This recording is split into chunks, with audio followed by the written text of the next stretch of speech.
The alarming situation in Nepal. The COVID crisis is increasing in Nepal day to day. In last 24 hours, Nepal has 9127 COVID cases and 139 deaths recorded. In total, there are 93,141 active cases in Nepal. If we compare this data with India, which is worst hit by COVID, the maximum daily cases per total population of India is 303.39 per million.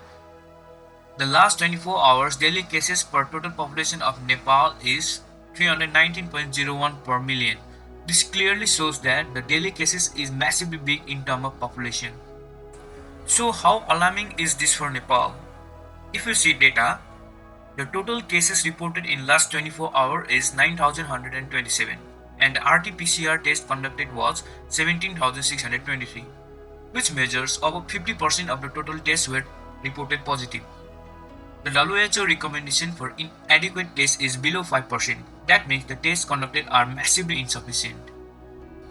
Also, as per WHO, May 2020 report says, the country capacity for total hospital beds were 26,930, ICU beds were 1,595, ventilators were 840. The isolation beds for COVID patients has increased some, but it seems massively insufficient comparative to exponential rise in cases. This problem may increase occupancy of hospital beds in full capacity, which will be disaster since COVID cases are increasing daily. The beds for other patients which is not necessarily COVID will not be available. This chain of increment of COVID cases may be catastrophic.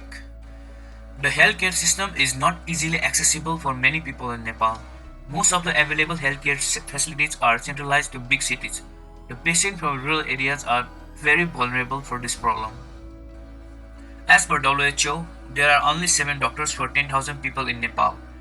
The hospitals are most likely to see manpower outage if the chain of COVID increment is not broken as soon as possible.